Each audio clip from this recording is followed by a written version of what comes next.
Pernah kepikiran nggak? Dari kecil kita sering banget dicekoki pemikiran kalau nilai sempurna dan IQ tinggi itu tiket emas mutlak buat sukses. Kita mikirnya, pokoknya asal pinter pasti gampang menang persaingan. Tapi realitanya gimana? Di pembahasan kita kali ini kita bakal bongkar satu misteri yang pasti pernah kalian lihat sendiri. Kenapa sih orang yang otaknya encer banget malah sering tertinggal, sementara mereka yang kelihatannya biasa aja malah melesat jauh dan sukses besar? Nah, coba perhatiin kontras di layar ini. Ini sering banget bikin kita gregetan di dunia kerja. Di satu sisi ada orang super pinter, ahli banget di bidangnya, tapi entah kenapa karirnya mentok atau bisnisnya gagal terus. Tapi di sisi lain, ada orang yang mungkin nilai akademisnya pas-pasan, malah punya networking gila-gilaan, disukai banyak orang, dan mulus aja gitu jalan suksesnya. Ini kan bener-bener mengusik asumsi dasar kita soal kecerdasan kan? Jelas banget, ada satu elemen kunci yang hilang di sini. Biar gampang, ini roadmap kita hari ini. Kita mulai dari ngebahas mitos sukses dan kecerdasan, terus membedah rahasia keterampilan sosial, teori di balik interaksi, kesalahan fatal saat berkomunikasi, dan terakhir strategi jitu buat menguasainya. Oke, kita langsung masuk ke bagian pertama, mitos sukses dan kecerdasan. Fakta mengejutkannya begini, banyak orang gagal itu sebenarnya bukan karena mereka kurang pintar. Sama sekali bukan. Mereka gagal karena mereka nggak bisa berinteraksi. Serius, dunia ini tuh nggak dijalankan sama spreadsheet atau algoritma kaku yang terisolasi. Dunia ini dijalankan oleh manusia. Dan kalau kita nggak mampu terhubung sama manusia lain, wah itu benar-benar pembunuh nomor satu buat potensi sehebat apapun. Lanjut ke bagian kedua, rahasia keterampilan sosial. Banyak yang ngira keterampilan sosial itu anugerah bawaan lahir. Padahal riset psikologi, termasuk dari literatur top dunia, ngebuktiin kalau ini adalah kemampuan terstruktur yang benar-benar bisa dipelajari. Jadi ini bukan soal kamu ekstrovert atau punya pesona magis dari sananya. Ini adalah kemampuan sistematis untuk komunikasi, memahami orang lain, dan ngebangun hubungan. Ibaratnya, ini adalah sebuah skill. Dan kayak skill lainnya, kalau kamu latih, pasti bakal jago. Nah, ibarat puzzle, skill ini punya 4 kepingan utama. Pertama, komunikasi verbal, ini soal pilihan kata dan nada bicara. Kedua, isyarat nonverbal, alias bahasa tubuh, yang seringnya malah bicara lebih keras dari kata-kata.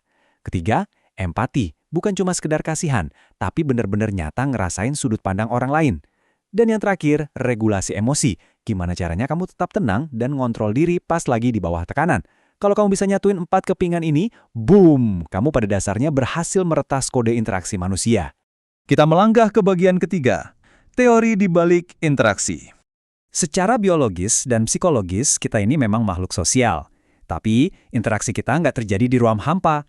Ada 3 filter gede yang selalu bermain, persepsi, pengalaman, dan konteks.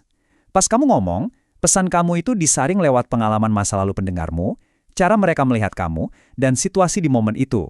Artinya apa? Komunikasi itu secara harfiah nggak pernah netral, selalu ada bias bawaan dari kedua belah pihak. Disinilah masalah terbesarnya sering banget muncul. Di sisi kiri, itu niat kamu, apa yang menurutmu sedang kamu sampaikan. Tapi di sisi kanan, itu persepsi, realitas eksternal soal gimana pesan itu ditangkap orang lain. Seringkali kita tuh terlalu fokus aja di sisi kiri. Kita mikir, kan saya udah bilang begitu. Padahal, sukses enggaknya sebuah komunikasi itu 100% ditentuin sama apa yang terjadi di sisi kanan. Niat baik aja nggak cukup. Masuk ke bagian keempat, kesalahan fatal berkomunikasi. Coba deh jujur, kamu ngerasa ngelakuin kebiasaan buruk ini juga nggak? Riset nunjukin ada 3 kesalahan yang paling sering terjadi. Pertama, nggak mendengarkan aktif. Kita seringnya cuma diam nunggu giliran ngomong, bukan beneran dengerin. Akibatnya, detail penting sering kelewat. Kedua, terlalu fokus sama diri sendiri. Ini bikin lawan bicara langsung merasa diasingkan. Dan ketiga, salah baca bahasa tubuh, yang bisa berujung pada miskomunikasi parah. Ini benar-benar jebakan harian yang sering menghancurkan kolaborasi tanpa kita sadari. Coba kita diam sebentar dan resapi kalimat ini. Komunikasi gagal bukan karena kata-kata, tapi karena interpretasi. Dalam banget kan? Ini adalah jawaban paling sempurna kenapa orang-orang brilian yang kosakatanya selangit dan logikanya tajam malah sering salah langkah di kerjaan atau asmara. Mereka memang jago merangkai kata, tapi mereka abai soal gimana kata-kata itu diinterpretasikan. Sekarang kita ke bagian solusi. Di bagian kelima, strategi jitu menguasai interaksi. Ini dia, 4 strategi dari riset yang bisa langsung dipakai buat ngubah dinamika kalian. 1. Mendengarkan aktif. 2. Jaga kontak mata. 3. Tunjukkan empati. 4. Minta umpan balik. Kedengarannya simple ya, tapi mari kita lihat gimana cara prakteknya ala seorang profesional. Eksekusinya gini, mendengarkan aktif itu artinya bener-bener dengerin tanpa motong omongan orang. Tahan ego kalian. Terus kontak mata, ini bukan berarti melototin ya, tapi tunjukin kalau perhatian penuh kalian ada buat mereka. Empati, berarti kalian aktif mencoba pahamin sudut pandang unik mereka, walau kalian mungkin nggak setuju. Dan ini yang paling krusial, minta umpan balik. Tanya aja, maksud saya udah cukup jelas ya? Atau gimana tanggapan kamu? Ini adalah jurus paling jitu buat mastiin pesan kalian bener-bener mendarat dengan tepat. Jadi, poin utamanya, kesimpulan menyeluruh yang harus kalian bawa pulang dari pembahasan kita hari ini adalah ini. Keterampilan sosial itu bukan sekedar pemanis, bukan tambahan nice to have. Ini adalah fondasi mutlak, landasan dasar banget buat sukses jangka panjang di karir dan hidup kalian, yang bobotnya jauh melampaui punya sekedar IQ yang tinggi. Tanpa kemampuan ini, kepintaran kalian itu cuma bakal terperangkap di dalam kepala sendiri. Sayang banget kan? Pada akhirnya, karena cara kita berinteraksilah yang nentuin seberapa jauh kita bakal melangkah nanti, aku mau ninggalin satu pertanyaan nih buat kalian renungkan hari ini. Apakah kalian udah cukup baik dalam hal ini? Coba luangkan waktu buat mengevaluasi kebiasaan interaksi kalian sendiri.